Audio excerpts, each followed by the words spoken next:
उत्तर प्रदेशातील ललितपूर जिल्ह्यात एका तरुणाने ऑनलाईन सट्टेबाजीत सुमारे 6 लाख रुपये गमावल्याची धक्कादायक घटना समोर आली आहे। त्यानंतर कर्जबाजारी झाल्यानंतर कुटुंबाकडून पैसे मिळवण्यासाठी त्याने स्वतःच्याच अपहरणाचं नाटक रचलं। या तरुणाचे हात पाय बांधून त्याच्या मित्रांनी त्याचा फोटो काढला आणि नंतर तो फोटो त्याच्या कुटुंबियांना पाठवून खंडणीची मागणी केली। त्याच्या अपहरणाची माहिती कुटुंबियांनी पोलिसांना दिल्यावर एकच खळबळ उडाली। मात्र पोलिसांनी 36 तासांतच या प्रकरणाचा खुलासा केला।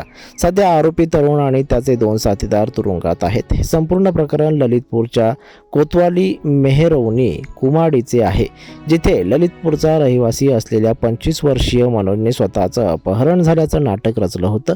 त्यांनी अखिलेश जोशी आणि बलवान लोधी यांनाही पैशाचं आमिष दाखवून या कटात सामील केलं होतं। मात्र तिघांचा प्लॅन यशस्वी होण्यापूर्वीच पोलिसांनी त्यांना पकडलं। रविवारी या प्रकरणाचा खुलासा करताना पोलिसांनी सांगितलं की कुम्हाडी येथील रहिवासी सूरज याने आपला मुलगा मनोज याच्या अपहरणाची तक्रार पोलीस ठाण्यात दिली होती। सूरजने काही व्हिडिओ आणि फोटोही दाखवले ज्यात मनोजचे हातपाय बांधलेले होते। सूरजच्या म्हणण्यानुसार हे व्हिडिओ त्याला अज्ञात व्यक्तीने व्हॉट्सअपवर पाठवले होते। सूरजच्या तक्रारीवरून पोलिसांनी FIR नोंदवून प्रकरणाचा तपास सुरू केला। मनोजच्या शोधासाठी SOG, पाळत ठेवण आणि सायबर पोलीस तैनात करण्यात आले होते। मात्र घटनेबाबत कुटुंबियांनी दिलेल्या माहितीत तफावत आढळून आली, त्यामुळे तपासाची दिशा बदलली। लिंक्स जोडल्यानंतर अखेर धक्कादायक खुलासा झाला।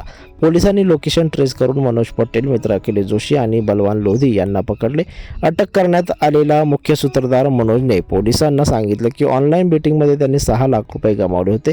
तो कर्जबाजारी होता। कर्जाची परतफेड करायला लागू नये यासाठी त्याने स्वतःच अपहरण करून खंडणी उकळण्याचा कट रचला।